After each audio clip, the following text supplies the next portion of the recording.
Hola, bienvenidos a esta semana 2 del curso de Sistemas de Información Geográfica y Percepción Remota aplicado a ambientes marinos. El día de hoy vamos a ver la parte teórica sobre el componente de análisis espaciales. Para eso hemos dividido en dos presentaciones. La primera va a tratar sobre la historia de cómo se construye este tipo de análisis por medio de sistemas de información geográfica, la cual inicia con el objetivo que vamos a presentar, que al finalizar estas dos primeras sesiones, los estudiantes deberán de haber aprendido conceptos básicos de la historia de los SIG y sus fundamentos, así como los tipos de datos geográficos y los modelos de representación de la realidad, como son los raster, los vectores o matrices, así como su representación en la sesión práctica. Bueno, la historia de SIG en realidad en México inicia por la Escuela de Canadá con los principales expositores como Roger Tomlinson y Waldo Tobler. Ellos empiezan a hacer entre los dos cuestiones de cartografía y de geodesia y empiezan a sistematizar esta información por medio de la tecnología. Entonces usan herramientas informáticas que las inscriben en la disciplina de la geografía y con ello se puede tener una representación virtual de los conceptos, fenómenos o estudios que suceden en la vida real.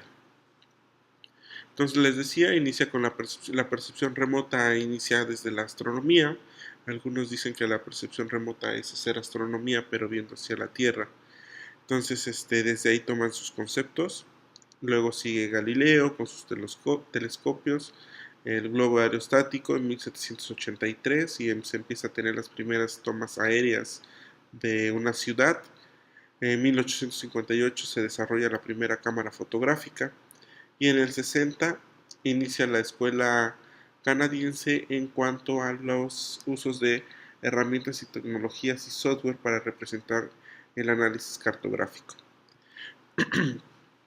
Bueno, entonces el término de SIG se desarrolla por Tomlinson en el 63 de la Canadian Geographic Information Systems y del Buró de Censos de Estados Unidos con el programa Dimmer-Roger desarrollado por Tomlinson en el 63 es la primera resolución del problema por medio de sistemas de información geográfica. Después John Snow en la ciudad de Londres sufre una epidemia de cólera y este señor se dedica a identificar dónde sucedió esa enfermedad y ponerlas en un mapa, en un plano que él tenía, para con ello poder ir identificando la fuente de agua contaminada en el área del Soho.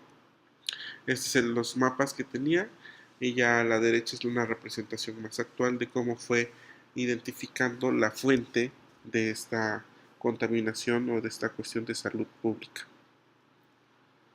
Bien, entonces ahora esto se le conoce como análisis de patrones por puntos, donde se identifica diferentes cuestiones en diferentes espacios y de ahí se va a hacer un tipo de un análisis espacial para reconocer patrones y donde se haga más denso estos puntos es donde posiblemente esté la fuente.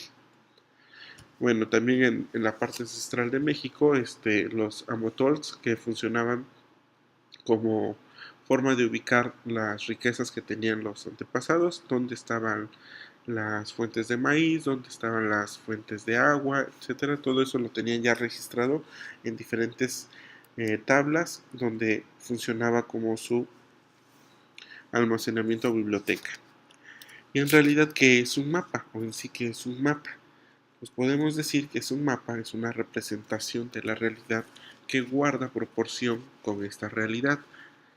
En general, en un mapa debe de contener elementos mínimos que podamos utilizar para poderlos visualizar. Estos elementos mínimos son un título, una escala, una leyenda que nos diga los colores que representan, una referencia hacia el espacio geográfico, que generalmente es una rosa de los vientos o flecha de norte, quién lo hizo y bajo qué proyección está hecho, porque más adelante vamos a ver que hay dos proyecciones, una que nos pueden guardar las formas y otra que nos guardan las distancias, ¿no? Si ustedes han visto mapas donde Estados Unidos o Groenlandia se ven más grandes que África, que el continente africano, esos son proyecciones que guardan las distancias.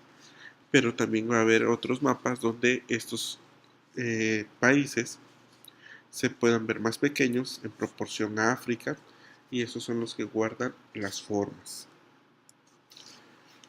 Entonces, en general, un mapa es la representación gráfica que facilita el entendimiento espacial de los objetos, conceptos, condiciones, procesos o eventos en el mundo humano. ¿Qué es un SIG? No es lo mismo hacer un mapa con un software o decir que ya con eso estamos haciendo un SIG.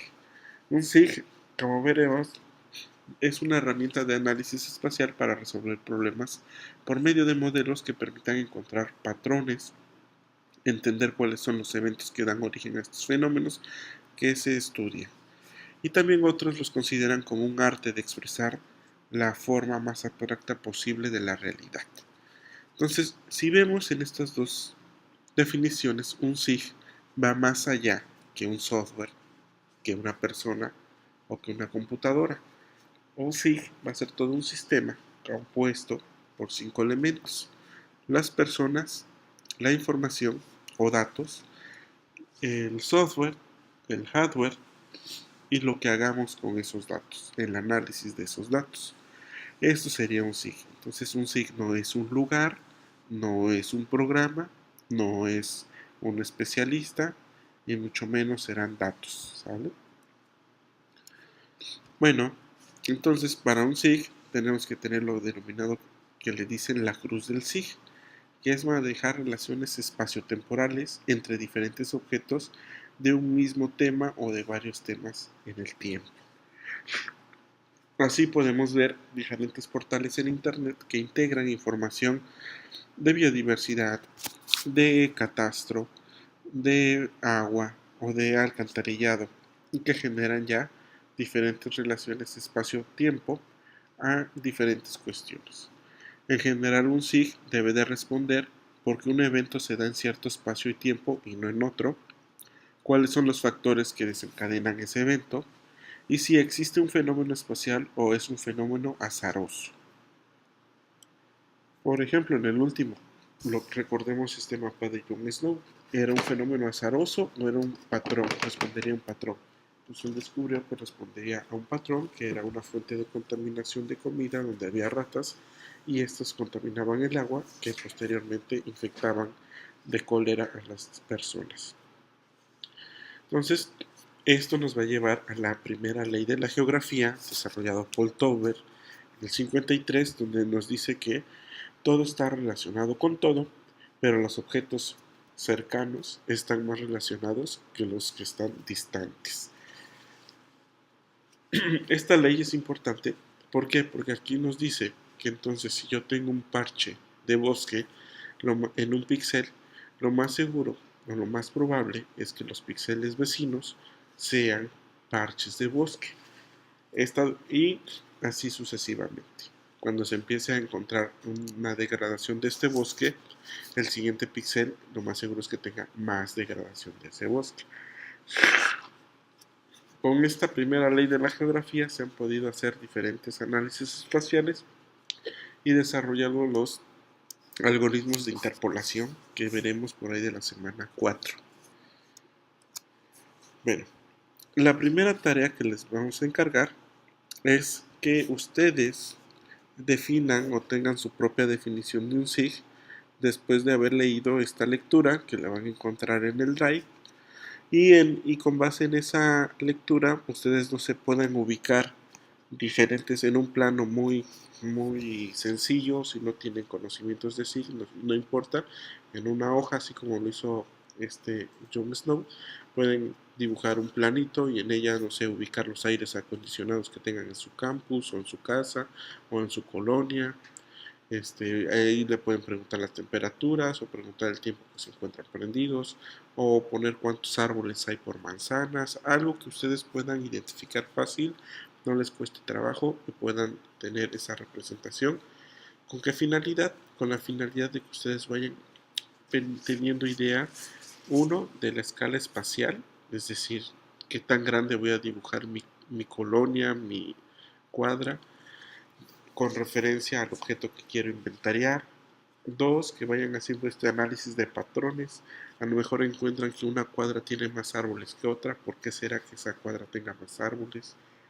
Etcétera, etcétera. Entonces esa tarea será para que ustedes la hagan y la tengan en cuenta. No la van a tener que enviar, pero si de ella quieren sacar preguntas para el cuestionario, de ahí podrían bien hacer esa pregunta.